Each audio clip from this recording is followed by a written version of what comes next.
अब हम देखेंगे भारत में भक्ति आंदोलन। तो इधर दिया है उत्तर भारत में भक्ति आंदोलन के त्रिमूर्ति कौन कौन कहलाते हैं। अगर क्वेश्चन आता है कि उत्तर भारत में भक्ति आंदोलन के तीन मूर्ति कौन कौन से हैं, तो ये हैं गुरु नानक, कबीर और रैदास। कौन कौन? गुरु नानक, कबीर और रैदास। देखो ये हमारे भारत का जो है पिक्चर यानी कि फ़ोटो है। तो आपको पता है कि ये जो है ये जम्मू कश्मीर है। ये जम्मू कश्मीर में देखो यहाँ पंजाब में, ठीक है, ये पंजाब है। पंजाब में गुरु नानक जो है 15 से 16वीं शताब्दी तक जो है यहाँ पे आंदोलन हुआ था, भक्ति आंदोलन। और इधर ये है हिमाचल प्रदेश, ठीक, ये। और ये क्या है? ये जम्मू कश्मीर है, ये लद्दाख है। अब हम बात करें हरियाणा। हरियाणा की, ये हरियाणा को छोड़ दिया जाए, यहाँ पड़ता है जो है यहाँ पे किसने आंदोलन किया था? तो सुंदर दास। कब किए थे? 15 से 16वीं शताब्दी में।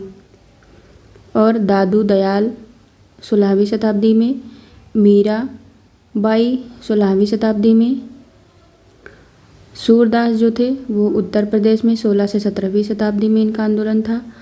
और कबीर दास जी 15वीं शताब्दी में, रैदास 15वीं शताब्दी में, वल्लभाचार्य जी 15 से 16वीं शताब्दी, तुलसीदास जी 16 से 17वीं शताब्दी में। इधर हम पूर्वोत्तर भारत की बात करें तो यहाँ मेघालय में जो आंदोलन था किसने करा था? तो शंकर देव जी ने, जो है 15 से 16वीं शताब्दी में। और अब बात करते हैं चैतन्य देव जी की।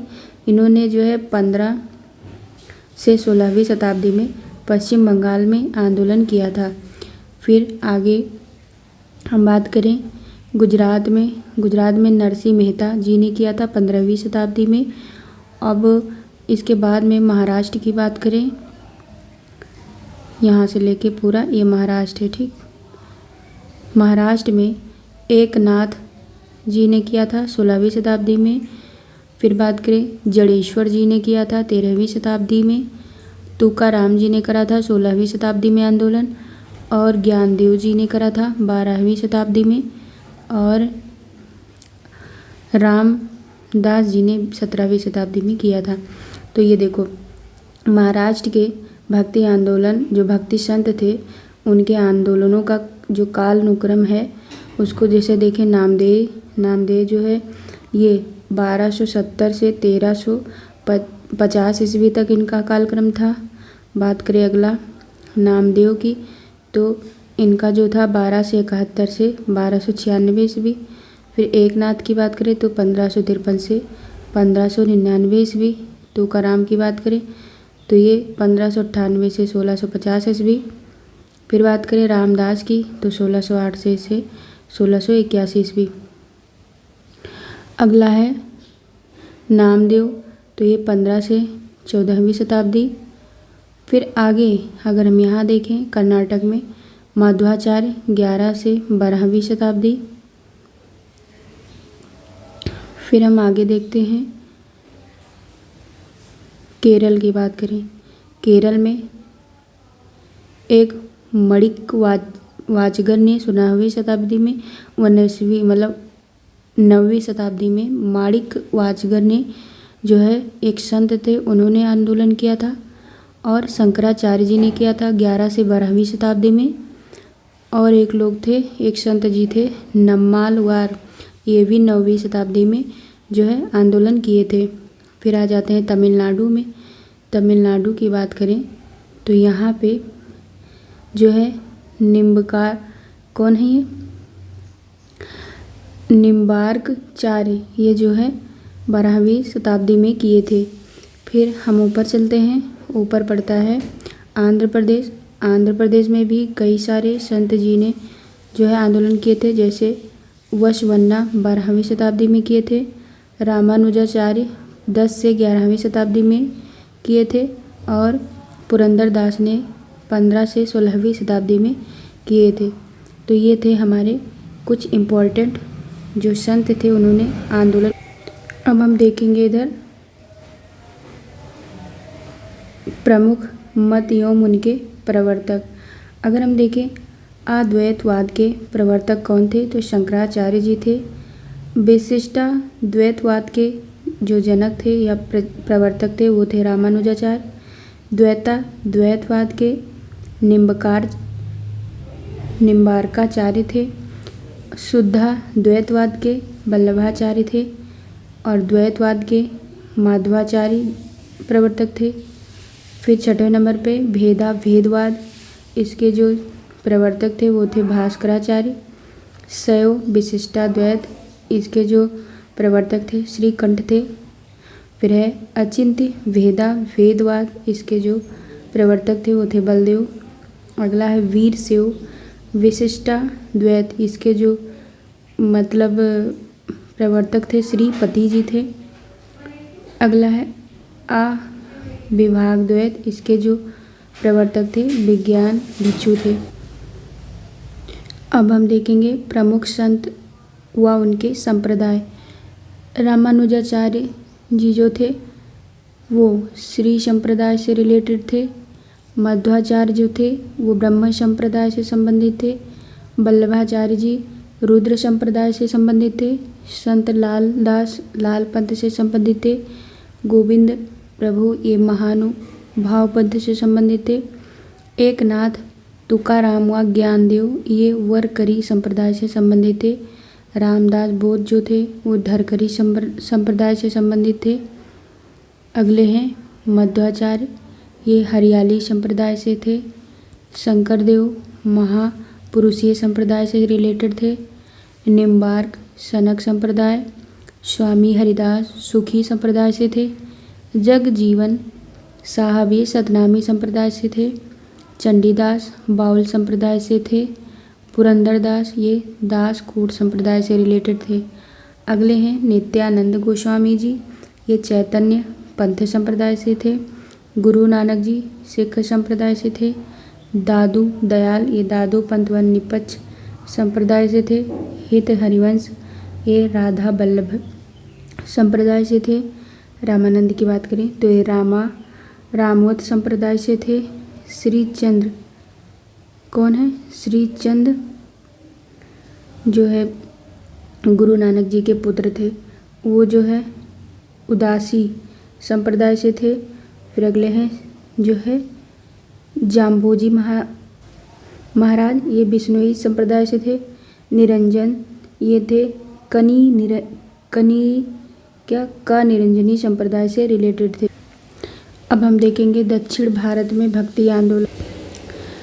दक्षिण भारत में भक्ति आंदोलन की बात करें तो भक्ति आंदोलन जो है, एक देखो विष्णु भक्त और एक थे शिव भक्त। जो विष्णु भक्त के उपासक थे उनको अलवार संत बोलते थे और जो शिव भगवान को पूजते थे उनको नए नार संत थे। अलवार जो थे उनको हम नम्मालवार, मधुर कवि, अंडाल या महिला और कुल शेखर इतने में विभक्त करते हैं। अब हम नए नार संत की बात करें तो निरुना बुक रसू जिसे अपर बोलते हैं, तिरुज्ञान या शबंदर, सुंदर मूर्ति और मणिक वाचकर ये नयनार संत से संबंधित थे। फिर क्वेश्चन है कि गुरु नानक देव ने सिख धर्म की स्थापना किसके शासनकाल में की थी, तो गुरु नानक देव जी ने सिख धर्म की स्थापना सिकंदर लोदी के समय में की थी। चैतन्य महाप्रभु किस संप्रदाय से संबंधित है, तो ये वैष्णव संप्रदाय से संबंधित है। तुलसीदास किस शासक के समकालीन थे, तो ये थे अकबर और जहांगीर के समय में। फिर किस सूफी संत के विचारों को सिख के धर्म ग्रंथ आदि ग्रंथ में संकलित किया गया है, तो यह है फरीदुद्दीन गंज शंकर, जिन्हें बाबा फरीद के नाम से जानते हैं। अगला है मध्यकालीन भारत के संत रामानंद जी का जन्म वर्ष 1299 में प्रयाग में हुआ था। किसका, संत रामानंद जी का जो जन्म है वो प्रयागराज में हुआ था। कब हुआ था, 1299 में। ईस्टर त्यौहार के पीछे ईसाइयों की क्या भावना है, तो ये है सूली पर लटकाए जाने के बाद इसी दिन ईसा मसीह पुनर्जीवित हुए। भक्त तुकाराम किस मुगल सम्राट के समकालीन थे? तो ये जहांगीर के समय में। नेक्स्ट है, भारत में चिश्ती सूफी मत को किसने स्थापित किया था? तो ये ख्वाजा मोइनुद्दीन चिश्ती ने। सूफी संत मोइनुद्दीन चिश्ती की यह मान्यता थी कि संगीत ईश्वर के निकट पहुंचने का एक साधन। ईश्वर केवल मनुष्य के सद्गुण को पहचानता है, उसकी जाति नहीं पूछता। आगामी दुनिया में कोई जाति नहीं होगी। ये सिद्धांत किस भक्ति संत का है? तो ये गुरु नानक का। फिर आगे है रामचरितमानस ग्रंथ। रामचरितमानस नामक ग्रंथ के रचयिता कौन है? तो ये तुलसीदास जी हैं। फिर है प्रसिद्ध सूफी संत हाजी वारिस अली शाह की मज़ार कहाँ स्थित है? तो देवा शरीफ में है। देवा शरीफ कहाँ पड़ता है? बाराबंकी, उत्तर प्रदेश में। अगला है शेख निजामुद्दीन औलिया किसके शिष्य थे? तो ये बाबा फरीद के हैं। किस शिष्य थे? फिर है शेख निजामुद्दीन औलिया की दरगाह कहाँ है? तो ये हजरत निजामुद्दीन, दिल्ली में। सिख के धर्म ग्रंथ आदि ग्रंथ में शेख फरीदुद्दीन गंज ए शकर यानी कि बाबा फरीद सूफी संत के विचारों को भी संकलित किया गया है। प्रसिद्ध संत सलीम चिश्ती कहाँ निवास करते थे? तो ये फतेहपुर सीकरी, आगरा में निवास करते थे। शेख उल हिंद की पदवी किसे प्रदान की गई? तो ये शेख सलीम चिश्ती को। ईसा मसीह का जन्म कहाँ हुआ था? तो ये बेथलहम, वर्तमान फिलीपींस में हुआ था, फिलिस्तीन में। ईसाइयों द्वारा गुड फ्राइडे इसलिए मनाया जाता है क्योंकि इस दिन ईसा मसीह को सूली पर चढ़ाया गया था। सूफीवाद सिलसिले में कौन सा सिलसिला संगीत के विरुद्ध है? तो ये नक्शबंदी। किस सूफी संत ने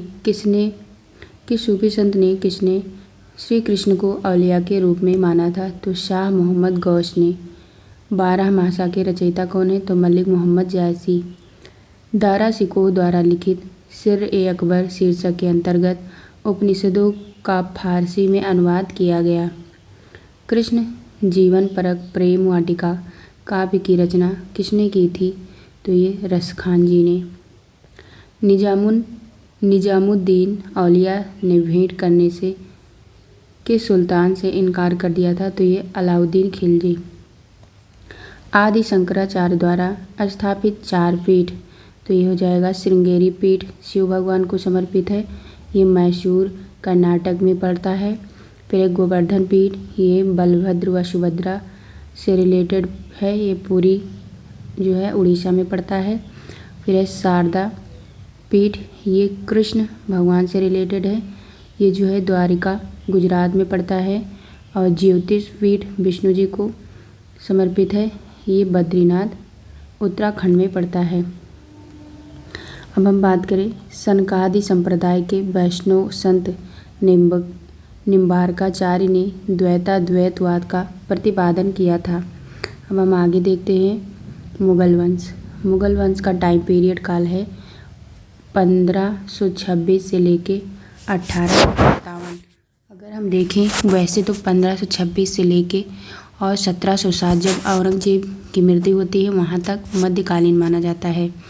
देखो मुगल वंश के शासक व उत्तराधिकारी के बारे में बात करें तो तैमूर वंश से संबंध होने के कारण मुगलों को तिमूरियन भी कहा जाता है। क्या बोलते हैं मुगल को? तिमूरियन। देखो अगर हम यहाँ पे देखें मुगल शासकों के मकबरे, तो बाबर का मकबरा आगरा काबुल में, बाबर काबुल ऐसे याद करो। हुमायूं दिल्ली, अकबर सिकंदरा मतलब आगरा में, जहांगीर लाहौर शाहदरा में, शाहजहाँ का मतलब आगरा में, औरंगजेब का औरंगाबाद यानी कि दौलताबाद में। अगर हम बात करें तैमूर के 5वें वंशज, देखो तैमूर के 5वें वंशज कौन थे? बाबर जो थे उनको जहीरुद्दीन मोहम्मद बाबर भी कहते हैं। उनका जब पुत्र हुआ उनका नाम था हुमायूं। हुमायूं के बाद थर्ड नंबर पे अकबर थे, जिनको हम जलालुद्दीन मोहम्मद अकबर के नाम से जानते हैं। फिर फोर्थ नंबर पे, चौथे नंबर पे जहांगीर आए, जिनका बचपन का नाम सलीम भी था। इसके बाद में पाँचवें नंबर पर जो मतलब मुग़ल बनते हैं सम्राट, वो थे, कौन थे? शाहजहाँ, जिनका बचपन का नाम खुर्रम था। फिर जो है छठे नंबर, देखो एक और बनते हैं जो है, ये थे यहाँ पे खुसरो मिर्ज़ा, ये जो है दावर बख्श, बली का बकरा, ये इनको बोलते हैं, ठीक है। तो फिर छठे नंबर पे कौन थे? औरंगजेब। ये कई सारे भाई थे, जैसे शाह शुजा, मुराद बख्श, दारा शिकोह, लेकिन राजा बनते हैं औरंगजेब। औरंगजेब के बाद में सातवें नंबर पे बनते हैं बहादुर शाह फर्स्ट, इनका नाम मुअज्जम था। ये जो है कई सारे भाई थे, जैसे आजम शाह, मोहम्मद अकबर, मोहम्मद काम बख्श, मोहम्मद अकबर के जो बेटा होता है उसका नाम रहता है निकोशियर, और इसका जो मतलब उत्तराधिकारी उसका नाम रहता है मुही उल मिल्लत, जिसको शाहजहाँ थर्ड बोलते हैं। फिर आठवें नंबर पे बनते हैं जहांदर शाह, और इनके और रिलेटेड जो भाई थे, जैसे खुजिस्ता अख्तर, रफ़ी उस शान, अजीमुश शान। फिर 9 नंबर पे बनते हैं अजीमुश शाह के उत्तराधिकारी फ़र्रुख शेर, ये 9वें नंबर पर बनते हैं। फिर हम 10 नंबर की बात करें तो वो बनते हैं रफ़ी उस शाह के बेटे, जो सेकंड नंबर पे थे, उनका नाम था रफ़ी उद दर्जात। ये 3 भाई थे, जैसे शाहजहाँ सेकंड, रफ़ी और मोहम्मद इब्राहिम। तो फिर इनका भाई बनता है शाहजहाँ 11वें नंबर पे, शाहजहाँ सेकंड। फिर 11 के बाद में 12वें नंबर पे कौन राजा बनते हैं? ये जो खुजिस्ता खां थे, उनके भाई, मतलब खुजिस्ता खां के जो उत्तराधिकारी थे मोहम्मद शाह, मोहम्मद शाह का जो बेटा था वो बनता है, ठीक। कौन बनता है? मोहम्मद शाह, उसको कहते थे रोशन अख्तर। फिर 13 नंबर पर इसका उत्तराधिकारी बनता है अहमद शाह बहादुर, जिसको बोलते हैं। फिर इसके बाद में 14 नंबर पे बनते हैं जहांदर शाह का बेटा, कौन था? आलमगीर सेकंड, जिसे हम अजीजुद्दीन भी बोलते थे। फिर इसका उत्तराधिकारी बनता है 15 नंबर पे शाह आलम सेकंड, जिसको अली गौहर बोलते हैं। फिर 16 नंबर पे बनते हैं अकबर शाह सेकंड, जिसको मिर्ज़ा अकबर के नाम से जानते हैं। फिर 17 नंबर के बनते हैं बहादुर शाह जफ़र, जिनको रंगून में इनका निधन हो जाता है। ये थे 17 नंबर पे। तो टोटल 17 मुग़ल हुए थे मुग़ल काल में, और टाइम पीरियड कितना था? 1526 से जो है 1857। फिर हम आगे देखते हैं,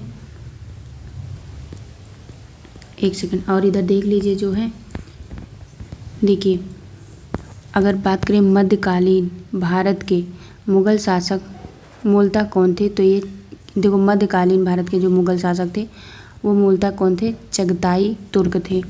भारत में मुग़ल शासन स्थापित करने के पश्चात जहीरुद्दीन मोहम्मद ने अपना नाम क्या रखा? तो ये बाबर रखा था।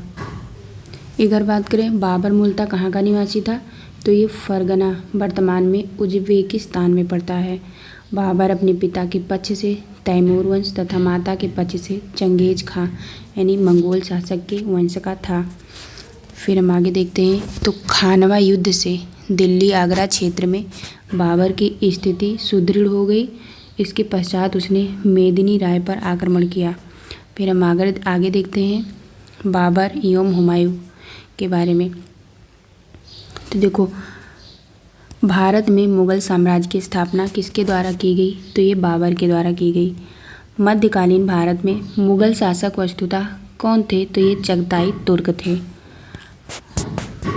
बाबर को भारत पर आक्रमण करने के लिए किसने आमंत्रित किया था? तो ये आलम खां तथा राणा सांगा ने आमंत्रित किया था।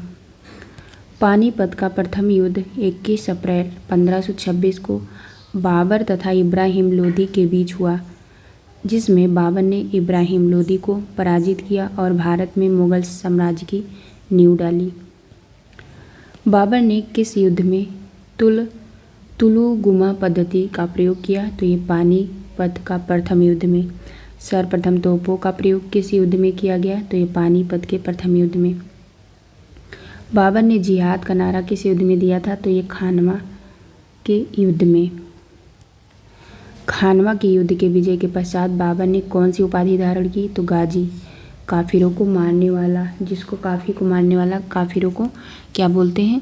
जो है गाजी। काफिर किसे बोलते हैं? जो मुस्लिम ना हो और दर सभी को जो बोलते हैं वो गाजी, मतलब बोलते हैं क्या?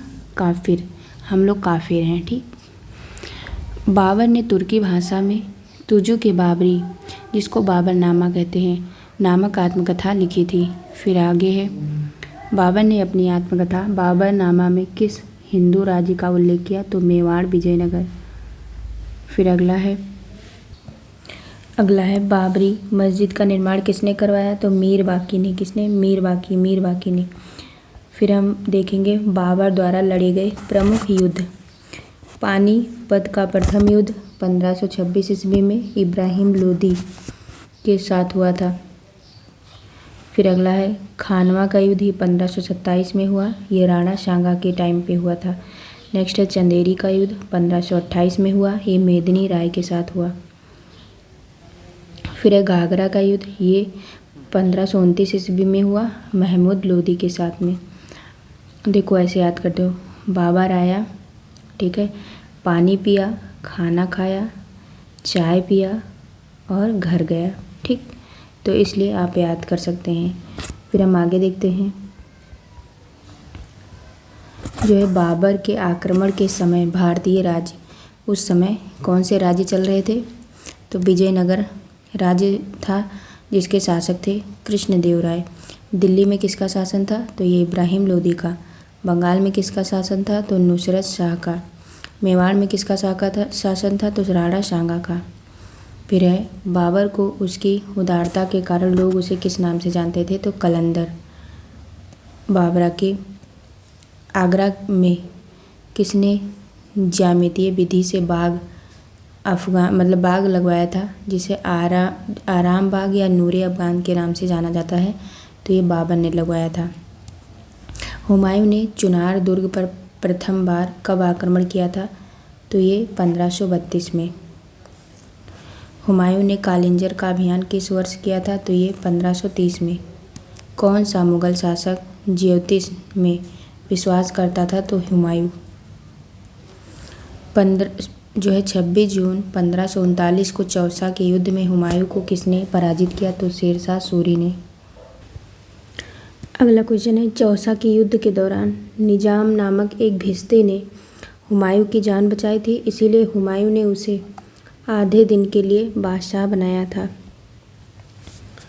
अगला है, किस युद्ध में पराजित होने के पश्चात हुमायूं को दिल्ली की गद्दी छोड़कर भागना पड़ा? तो बिलग्राम या कन्नौज का युद्ध 1540 ईस्वी।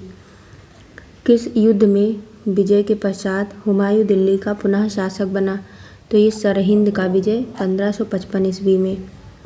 वर्ष 1556 में हुमायूं की मृत्यु किस कारण से हुई थी? तो पुस्तकालय दीन-ए-पनाह जिसे कहते थे, उसकी सीढ़ियों से गिरने के कारण हुई थी। स्वर्ण सिक्का जारी करने वाला प्रथम मुगल शासक कौन था? तो ये हुमायूं था, जिसने पहला जो है ये ऐसा मुगल शासक था जिसने पहली बार स्वर्ण सिक्का जारी किया था। फिर है शेरशाह सूरी से मिली निर्णायक पराजय के समय हुमायूं का कौन सा भाई उसके साथ था? तो हिंदाल। फिर है हुमायूं के मकबरे का निर्माण उसकी पत्नी हाजी बेगम द्वारा दिल्ली में करवाया गया। श्वेत संगमरमर से निर्मित यह भारत का प्रथम दोहरे गुंबद वाला मकबरा है। क्या है? हुमायूं के मकबरे का निर्माण उसकी पत्नी हाजी बेगम द्वारा दिल्ली में करवाया गया। फिर अगला है कि लेन पूल ने हुमायूं पर टिप्पणी करते हुए कहा कि हुमायूं जीवन भर लड़खड़ाता रहा और लड़खड़ाते हुए अपनी जान दे दी, मतलब लेन पूल ने कहा था। फिर अगला है शेरशाह सूरी या सूरवंश। अगर हम शेरशाह सूरी का देखें, इधर विस्तार, साम्राज्य विस्तार, ठीक है, यहाँ से लेके पूरा इतना शेरशाह सूरी का साम्राज्य का विस्तार था भारत में, ठीक है, ये इतना पूरा। और ये जो मार्ग दिख रहा है ब्लैक कलर का, ये शेरशाह सूरी मार्ग है, ठीक, ये यहाँ से लेके पूरा शेरशाह सूरी मार्ग बनवाया था। फिर देखो, इधर पता है कि आपको बंगाल की खाड़ी पड़ती है, इधर अरब सागर, ये लक्षद्वीप है, यहाँ पे हिंद महासागर। अगर हम यहाँ देखें शेरशाह सूरी का मकबरा कहाँ स्थित है, तो ये सासाराम बिहार में। कृषकों की सहायता के लिए पट्टा एवं कबूलियत की व्यवस्था किस मध्यकालीन भारतीय शासक ने प्रारंभ की थी, तो शेरशाह सूरी ने कृषकों की सहायता के लिए पट्टा एवं कबूलियत की व्यवस्था जो है प्रारंभ की थी। ग्रांड ट्रंक रोड का निर्माण किसने करवाया, तो शेरशाह सूरी ने। शेरशाह सूरी की मृत्यु कहाँ हुई, तो ये कालिंजर में हुई। शेरशाह सूरी के शासनकाल में भूमि मापने के लिए किस पद्धति का प्रयोग किया जाता था, तो गज सिकंदरी। दिल्ली में स्थित पुराने किले के भवनों का निर्माण किसने करवाया, तो पुराने किले के भवनों का निर्माण शेरशाह सूरी ने करवाया। अगला है, मैं मुट्ठी भर बाजरे के लिए हिंदुस्तान का पूरी साम्राज्य खो चुका। कह रहा मैं मुट्ठी भर बाजरे के लिए हिंदुस्तान का पूरी साम्राज्य खो चुका था। यह कथन किस मध्यकालीन शासक का है, तो यह शेरशाह सूरी। फिर अगला है, किस अभियान के दौरान शेरशाह सूरी की मृत्यु हुई, तो कालिंजर अभियान। कालिंजर 1545 और कन्नौज का 1540। फिर है, शुद्ध चांदी का रुपया और तांबे का दाम किसने प्रचलित किए थे, तो ये शेरशाह सूरी ने। फिर अगला है, दिल्ली में द्वितीय अफगान वंश का संस्थापक कौन था, तो ये शेरशाह सूरी था। शेरशाह के बचपन का नाम क्या था, तो ये फरीद था। शेरशाह सूरी को शेर खां की उपाधि किसने दी थी, तो ये बहार खां लोहानी, जिसे मोहम्मद शाह बोलते थे। शेरशाह के शासनकाल में भू राजस्व की वसूली की निगरानी करने वाले अधिकारी को क्या कहते थे, मुंसिफ अथवा आमिल कहते थे। फिर है, कन्नौज के युद्ध में हुमायूं को पराजित कर दिल्ली का शासक कौन बना, तो ये बना था शेरशाह सूरी। शेरशाह सूरी ने अनेक विद्वानों को संरक्षण प्रदान किया, जिसमें मलिक मोहम्मद जायसी प्रमुख थे। अगला है, शेरशाह ने दिल्ली में किला कोहना मस्जिद का निर्माण करवाया। यह दिल्ली के पुराने किले में स्थित है। कौन सा, दिल्ली में किला कोहना मस्जिद का निर्माण कराया। फिर शेरशाह के बाद उसका उत्तराधिकारी कौन बना, तो इस्लाम शाही बना। शेरशाह के शासन में उपज का कितना भाग राज्य को देना पड़ता था, तो 1/3। रुपये का प्रचलन करने वाला पहला शासक कौन था, तो ये शेरशाह था। फिर है, शेरशाह सूरी ने अनेक विद्वानों को संरक्षण प्रदान किया, जिसमें से मलिक मोहम्मद जायसी जो है वो मुख्य थे। अकबर की अब बात करते हैं। हुमायूं के बाद अकबर का टाइम पीरियड है 1556 से लेकर 1605 ईस्वी। 15 अक्टूबर 1542 को अकबर का जन्म किसके यहाँ हुआ था, तो ये अमरकोट के राणा बीरसाल के महल में हुआ था अकबर का जन्म। नेक्स्ट है, हुमायूं के असामयिक मृत्यु के पश्चात अकबर का राज्याभिषेक कहाँ किया गया, तो ये कलानौर पंजाब में किया गया। अकबर ने अपने संरक्षक बैरम खां को कौन सी उपाधि प्रदान की, तो खाने खाना। अकबर ने सर्वप्रथम वैवाहिक संबंध किस राजपूत से स्थापित किए, तो ये कछवाहों से। फिर 5 नवंबर 1556 को मुगल सेना और हेमू के मध्य पानीपत का दूसरा युद्ध हुआ, जिसमें हेमू की पराजय हुई।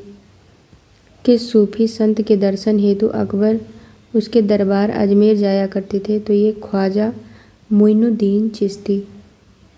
अकबर के शासनकाल में प्रचलित भू राजस्व व्यवस्था की एक प्रसिद्ध नीति आइन-ए-दहशाला पद्धति किसके द्वारा स्थापित की गई थी, तो ये टोडरमल के द्वारा। अकबर द्वारा सभी धर्मों में सामंजस्य स्थापित करने के लिए 1582 ईस्वी में किस धर्म की स्थापना हुई, तो ये हुई दीन-ए-इलाही। दीन-ए-इलाही धर्म को स्वीकार करने वाला एकमात्र हिंदू बीरबल था। महाभारत का फारसी अनुवाद रज़्मनामा के नाम से फैजी के नेतृत्व में किया गया, जिसमें बदायूंनी भी शामिल था। वर्ष 1578 ईस्वी में अकबर द्वारा इबादत खाने की स्थापना किस स्थान पर की गई? तो ये फतेहपुर सीकरी में की गई। अब हम देखेंगे अकबर की विजय, मतलब अकबर ने कौन कौन से युद्ध जीते थे। तो गोंडवाना विजय जीता था 1564। कब? 1564 गोंडवाना। फिर चित्तौड़ 1568 चित्तौड़। कालिंजर 1570। आमेर की संधि 1562। मारवाड़ 1570। हल्दी घाटी का युद्ध तो ये 1576। फिर अगला है असीरगढ़ का युद्ध, ये 1601 ईस्वी में। अगर हम बात करें आगे अकबर के समकालीन शासक, मतलब अकबर के साथ साथ और कौन से मतलब शासक कौन थे उस समय, तो देखा जाए इंग्लैंड में उस समय चल रहा था महारानी एलिजाबेथ का समय। उनका टाइम पीरियड था 1558 से 1603 ईस्वी। फ्रांस में उस समय मतलब जो सम्राट हेनरी जो है 4th थे, ये 1553 से 1610 ईस्वी तक। फिर अगले थे ईरान में शाह अब्बास थे उस समय। उनका टाइम पीरियड था 1588 से 1629। फिर नेक्स्ट थे रूस देश की बात करें, वहाँ जारई वान वेसिल एविज चल रहे थे। उनका टाइम पीरियड था 1530 से 1584 ईस्वी। फिर अगला है अकबर ने बंगाल तथा बिहार को किस वर्ष मुगल साम्राज्य में सम्मिलित किया? तो ये 1576 ईस्वी में। फिर अगला है किस मुगल बादशाह के विरुद्ध जौनपुर से फतवा जारी किया गया था? तो ये हो जाएगा अकबर। फिर से देखो अकबर ने बंगाल तथा बिहार को किस वर्ष मुगल साम्राज्य में सम्मिलित किया? तो ये 1576 में। फिर है किस मुगल बादशाह के विरुद्ध जौनपुर में फतवा जारी किया गया? तो अकबर के विरुद्ध। फिर अकबर द्वारा श्रेष्ठतम इमारतें कहाँ पर निर्मित है? तो ये फतेहपुर सीकरी में। अकबरनामा की रचना किसके द्वारा की गई? तो ये अबुल फजल के द्वारा की गई। फिर एक किस जैन संत को अकबर द्वारा जगत गुरु की उपाधि दी गई? तो ये आचार्य हरिविजय सूरी द्वारा। फिर अकबर द्वारा फतेहपुर सीकरी में बुलंद दरवाजा का निर्माण किस विजय के उपलक्ष्य में करवाया गया? तो ये गुजरात विजय।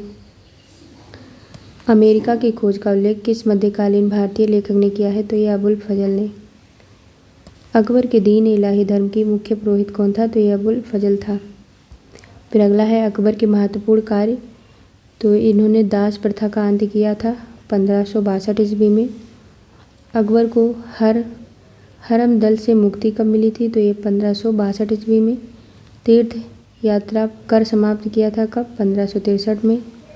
जजिया कर की समाप्ति कब करी थी? तो 1564 में। राजधानी आगरा से फतेहपुर सीकरी स्थानांतरण करा था 1571 में। इबादत खाने की स्थापना किया था 1575 में। इबादत खाना में सभी धर्मों को प्रवेश 1578 ईस्वी में मिली। मजहर की घोषणा 1579 ईस्वी में मिली। दीन इलाही की स्थापना 1582 में हुआ। इलाही संवत की शुरुआत 1583 ईस्वी में हुआ। राजधानी लाहौर स्थानांतरित की गई 1585 में।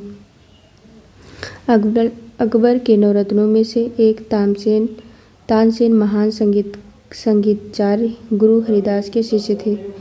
विराग प्रसिद्ध चित्रकार दशवंत किस मुगल सम्राट दरबार से संबंधित हैं? तो अकबर। कौन? दशवंत। जब्ती प्रणाली किस मुगल शासक के द्वारा प्रारंभ की गई? तो अकबर के द्वारा। 1576 ईस्वी में मेवाड़ के शासक महाराणा प्रताप तथा अकबर के सेनापति मानसिंह के मध्य हल्दी घाटी का युद्ध हुआ, जिसमें महाराणा प्रताप की पराजय हुई। वर्ष 1601 ईस्वी में अकबर ने अंतिम सैन्य अभियान कहाँ पर किया? तो यह असीरगढ़ का किला खानदेश। अकबर ने किस प्रसिद्ध चित्रकार को सीरी कलम की उपाधि प्रदान की? तो ये हो जाएगा अब्दुस समद। बीरबल के बचपन का नाम महेंद्रदास था। ग्वालियर में स्थित गुजरी महल किसके द्वारा बनवाया गया? तो ये मानसिंह द्वारा। अकबर के दरबार में आने वाला प्रथम अंग्रेज था राल्फ फिंच। फिर आगे है, अकबर ने जरी कलम की उपाधि किसे प्रदान की? तो ये मोहम्मद हुसैन को। लीलावती नामक गणित की पुस्तक का फारसी में अनुवाद किसने किया? तो ये फैजी ने। ईस्ट इंडिया कंपनी की स्थापना के समय भारत का शासक कौन था? अकबर था। अबुल फजल की हत्या किसके द्वारा करवाई गई? तो ये जहांगीर के द्वारा। फिर वर्ष 1582 ईस्वी में टोडरमल को कौन सा पद दिया गया था? तो ये दीवान अशरफ। सुलह-ए-कुल सिद्धांत का प्रतिपादक मुगल बादशाह कौन था? तो ये था अकबर। पानीपत का द्वितीय युद्ध कब हुआ? तो ये 1556 ईस्वी में। ये अकबर ने विजय प्राप्त करी थी इतने सारे युद्धों में। दूसरा है गोंडवाना विजय 1564 ईस्वी, चित्तौड़ का विजय 1568, मारवाड़ विजय 1570, हल्दी घाटी का युद्ध ये 1576, असीरगढ़ का युद्ध ये 1601 ईस्वी। अब हम देखते हैं अकबर के नवरत्न। अगर हम बात करें बीरबल की, बीरबल कवि प्रिय था।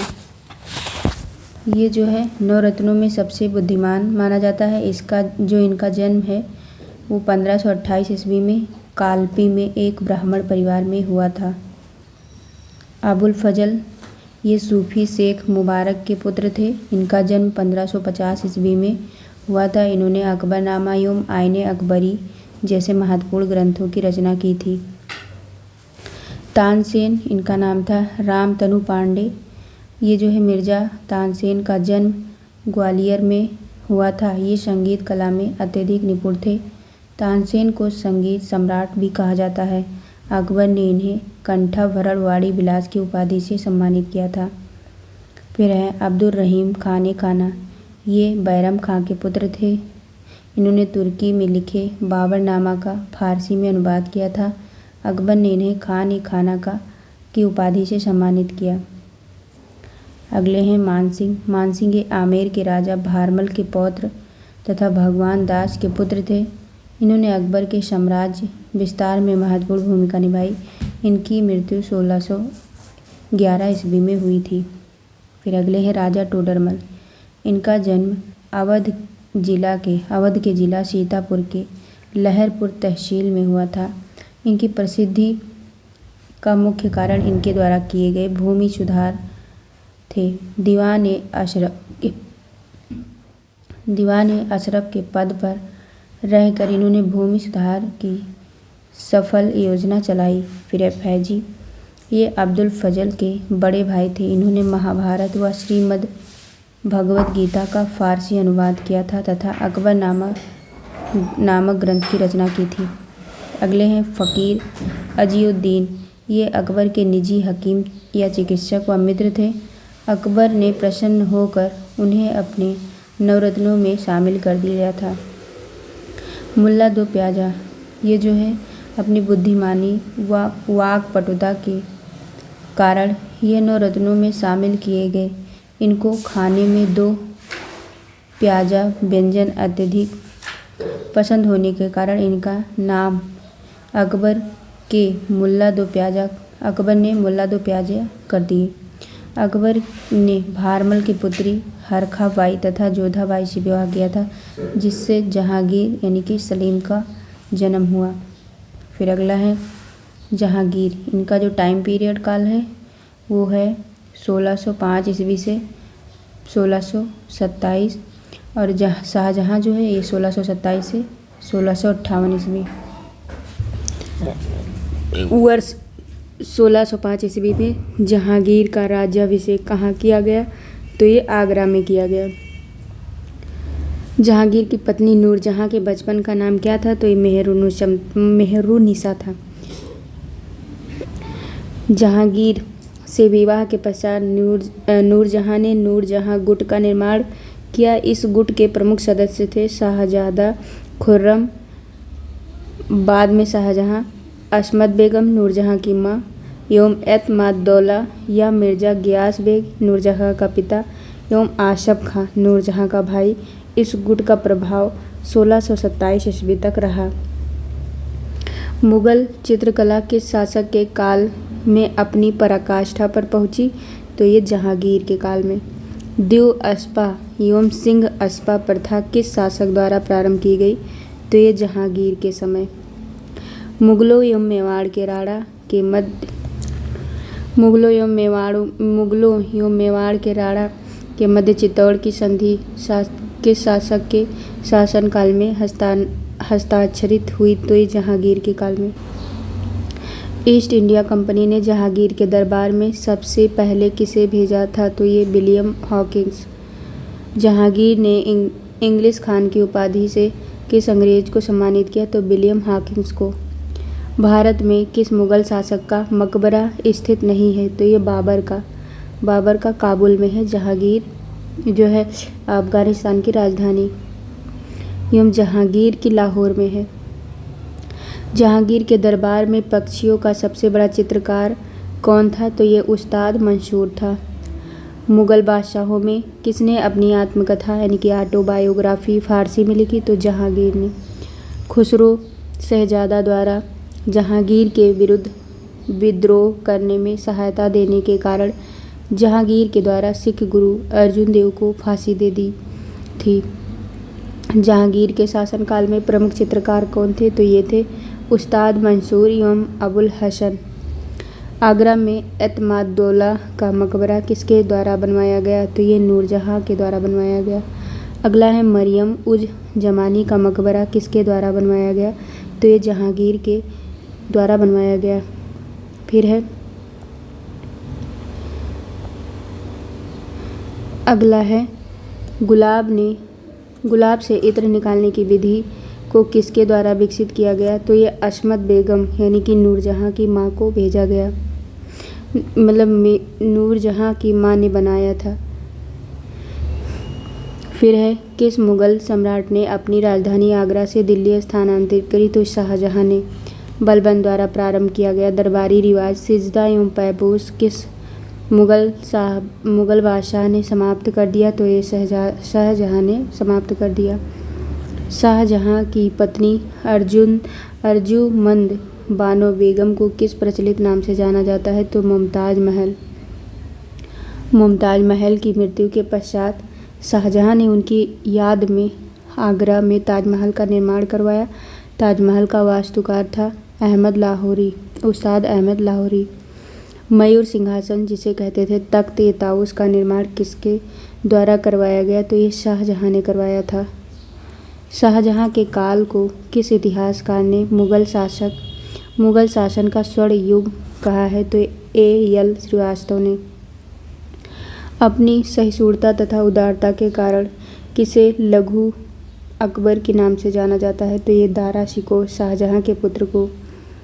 अगला है उपनिषदों का फारसी अनुवाद शाहजहाँ के शासनकाल में शहजादे द्वारा शिकोह ने सिर-ए-अकबर शीर्षक के नाम से किया गया था।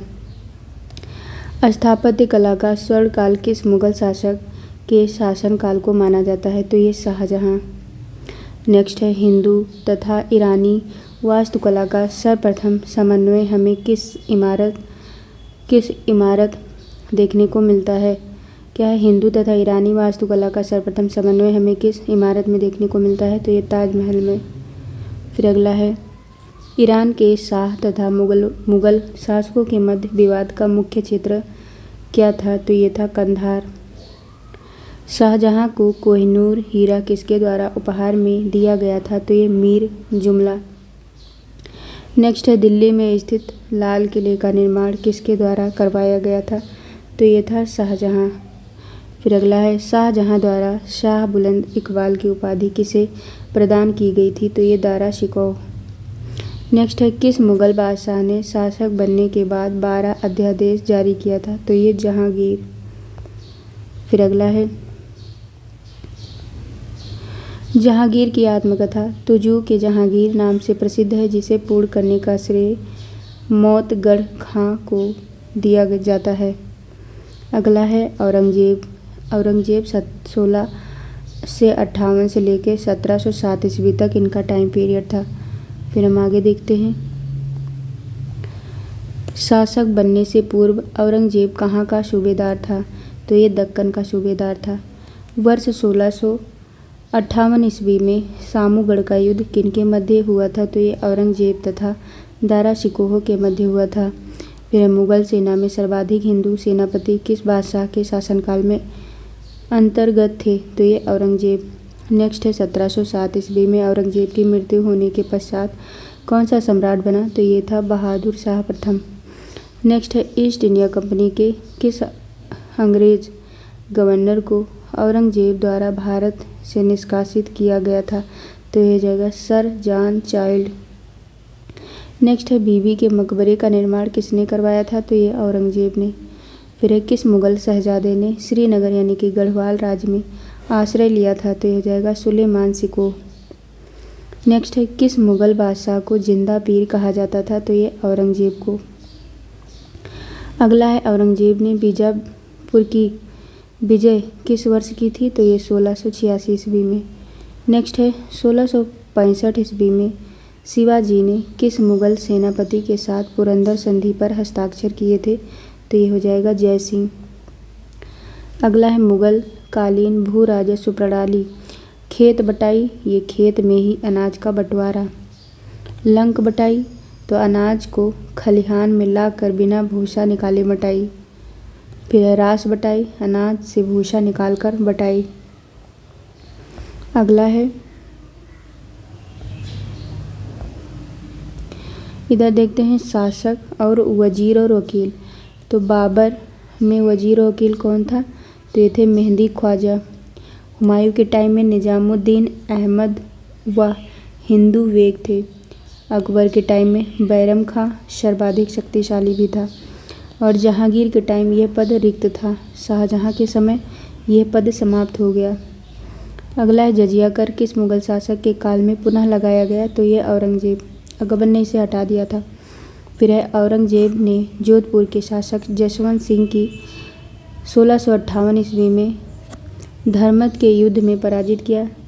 जो धर्मत किस राज्य में स्थित है? तो धर्मत मध्य प्रदेश। देखो इसमें माँ आता है, इसमें भी माँ, तो याद रखो मध्य प्रदेश उज्जैन में। किस मुगल बादशाह का राज्याभिषेक 2 बार हुआ? तो औरंगजेब का।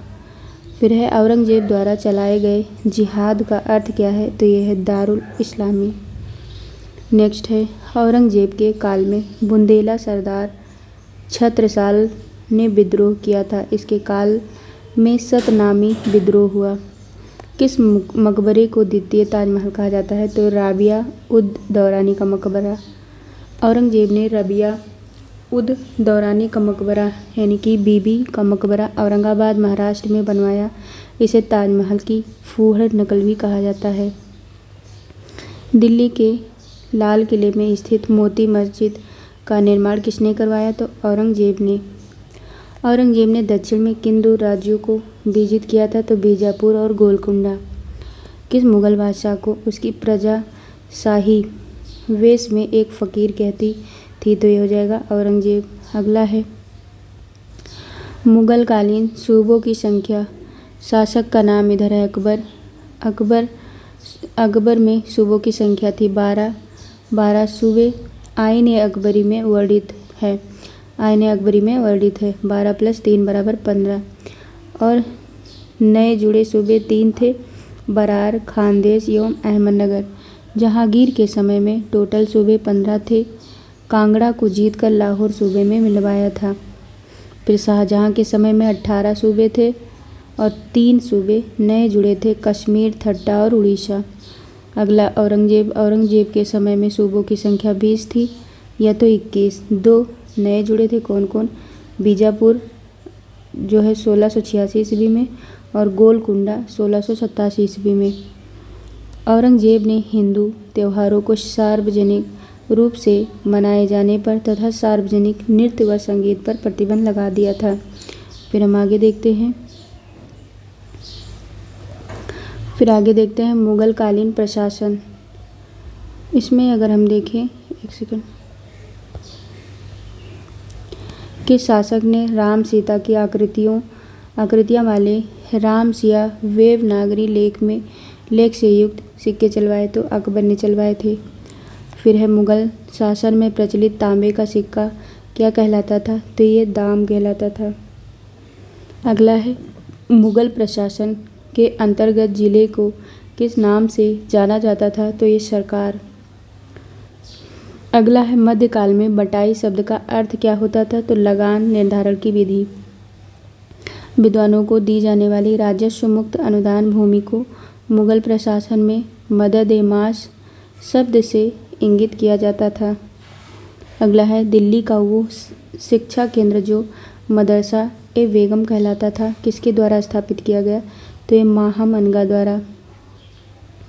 अगला है मुग़ल कालीन भारत में राज्य की आय का प्रमुख स्रोत क्या था, तो ये भू राजस्व था। किस मुग़ल सम्राट ने तंबाकू के प्रयोग पर प्रतिबंध लगा दिया था, तो जहांगीर। बहुत अच्छा करा था। किस विदेशी यात्री को मुग़ल सेना में किसे चिकित्सक नियुक्त किया गया, तो ये निकोलाओ मनुची को। मुग़ल काल में सेना का प्रधान कौन था, तो ये था मीर बख्शी।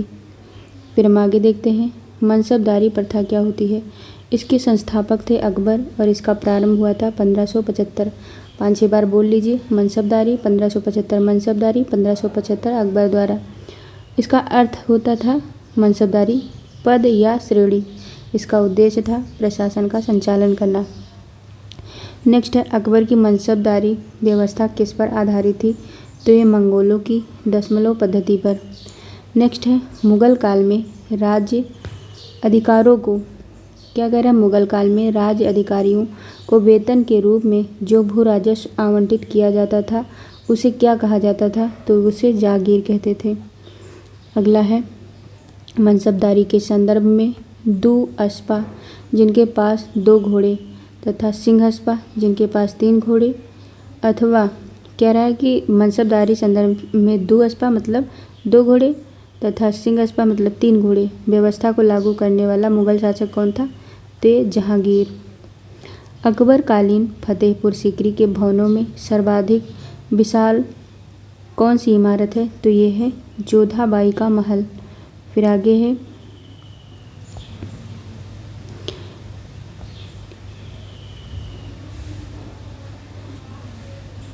अगला है जात किसी मनसबदार के व्यक्तिगत वेतन और उसके भत्ते का जो है और उसके जो कृषक था और सवार उसके द्वारा रखे जाने वाले घुड़सवारी की संख्या का सूचक था।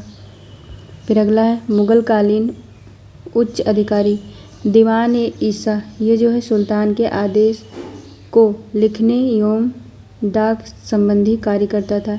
दीवान ए वजारत का काम क्या था, तो ये लगान, अर्थव्यवस्था, राज्य के आय व्यय, मंत्रियों के कार्यों की देखरेख आदि करता था। अगला दीवान ए कजा, इसका मतलब होता था कि न्याय विभाग मतलब काजी उल कुजात। दीवान ए बरीद, ये गुप्तचर विभाग वरीद ए मुमालिक के अधीन। फिर दीवान ए आरिफ, ये जो है सेना की भर्ती, रसद, शिक्षा, संगठन की देखरेख। फिर दीवान ए रियासत, दीवान ए रिसालत, ये विदेश विभाग। फिर है मुहतसिब, ये जो है ये प्रजा के नैतिक आचरण को नियंत्रित करता था। फिर वाक़िया नवीस, यह समाचार लेखक होता था।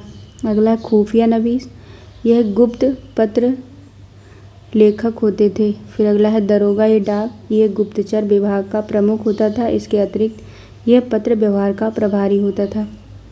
अगला है दीवान ए तन, ये वेतन और जागीरों से संबंधित मामलों का निपटारा करता था।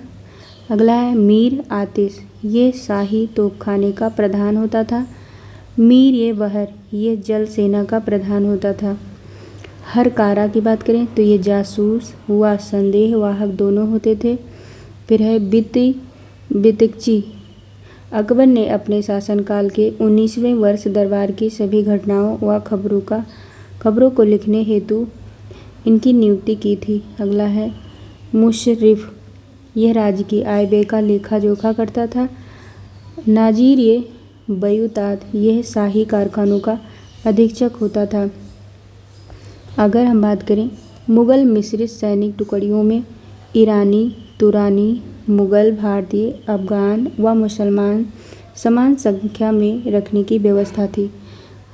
फिर हम आगे हैं मुग़ल कालीन स्थापत्य कला, संगीत एवं चित्रकला एवं साहित्य। अगर हम बात करें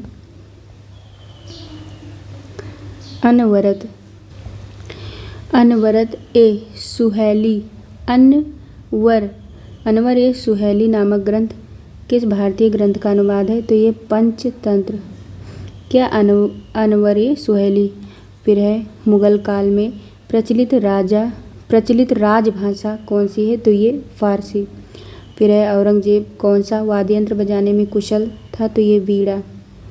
बाबर की पुत्री गुलबदन बेगम ने हुमायूंनामा नामक पुस्तक की रचना की तथा मुग़ल काल के अनेक ऐतिहासिक विवरण लिखे।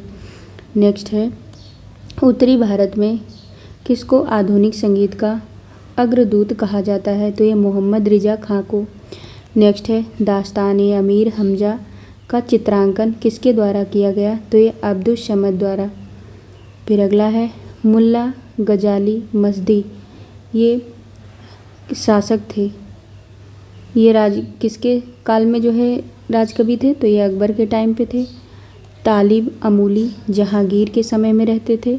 अबू तामिल कलीम राजकवि जो है शाहजहाँ के समय में थे। कादसी राजकवि ये भी शाहजहाँ के टाइम में थे। फिर है मुग़ल चित्रकला की सबसे महत्वपूर्ण कृति कौन सी है? तो ये जो है हमजा नामा। नेक्स्ट है नस्तलिक क्या है? तो ये एक प्रकार की फ़ारसी लिपि है जो मध्यकालीन भारत में प्रयोग की जाती है।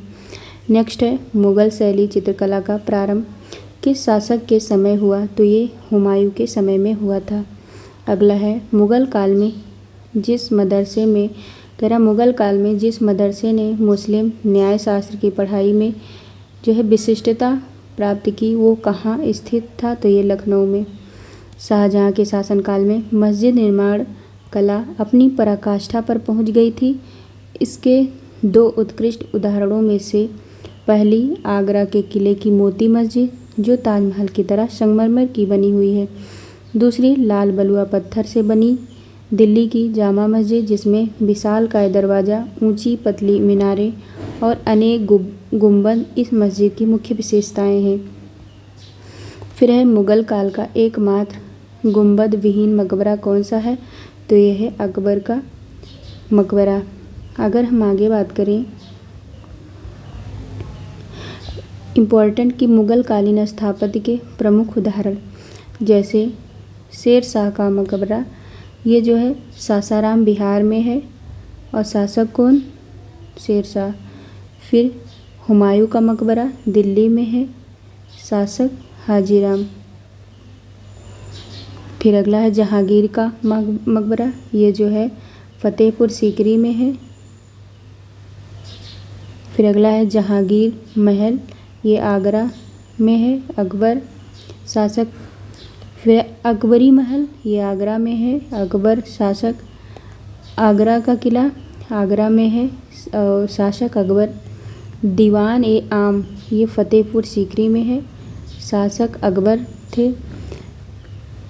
दीवान ए खास की बात करें तो ये फतेहपुर सीकरी में है, ये शासक उस समय अकबर। और पंचमहल जो कि हवा महल फतेहपुर सीकरी में, शासक अकबर। नेक्स्ट है मरियम महल ये फतेहपुर सीकरी में है, शासक अकबर। जामा मस्जिद की बात करें तो ये फतेहपुर सीकरी में है, ये शासक अकबर। तुर्की सुल्तान का महल ये फतेहपुर सीकरी में है, शासक अकबर। बुलंद दरवाज़ा की बात करें तो फतेहपुर सीकरी में, अकबर शासक। अकबर का मकबरा सिकंदराबाद में है, ये जहांगीर शासक थे उस समय। और एतमादुद्दौला का मकबरा अकबर जो है आगरा में है, नूरजहाँ शासक थी। फिर जहांगीर का मकबरा ये जो है शाहदरा लाहौर में पड़ता है और ये जो है नूरजहाँ शासक थी उस समय। फिर दीवान ए खास अकबर जो है आगरा में, शाहजहाँ शासक। दीवान ए आम जो है आगरा में है और ये जो है शाहजहाँ शासक। फिर है शीश महल आगरा में, शाहजहाँ। फिर एक खास महल, ये आगरा में, ये भी जो है शाहजहाँ। नेक्स्ट है नगीना मस्जिद, आगरा, शाहजहाँ मस्जिद, शाहजहाँ मतलब शासक थे। नेक्स्ट है जामा मस्जिद, ये आगरा में है, शाहजहाँ शासक थे। फिर है मच्छी भवन, आगरा में, शाहजहाँ शासक। फिर है लाल किला, ये दिल्ली में और जो है शाहजहाँ शासक। फिर है मोती मस्जिद, ये आगरा में, शाहजहाँ शासक थे। फिर है जहानाबाद, दिल्ली, ये जो है शाहजहाँ शासक थे। जामा मस्जिद, दिल्ली, शाहजहाँ शासक। दीवान ए आम, ये भी दिल्ली, शाहजहाँ शासक। दीवान ए खास, दिल्ली, ये भी शाहजहाँ शासक। फिर हम अब बात करें, अगला कह रहा है कि हुमायूं के मकबरे जो कि दिल्ली में है, पहली बार 4 बाग पद्धति का प्रयोग किया गया तथा दोहरे गुंबद का निर्माण किया गया था। तो आज के लिए इतना ही। जय हिंद, जय भारत। अगर आप लोग को ये वीडियो थोड़ा भी पसंद आए तो आप लोग इसे लाइक और सब्सक्राइब करिए। जय हिंद, जय भारत।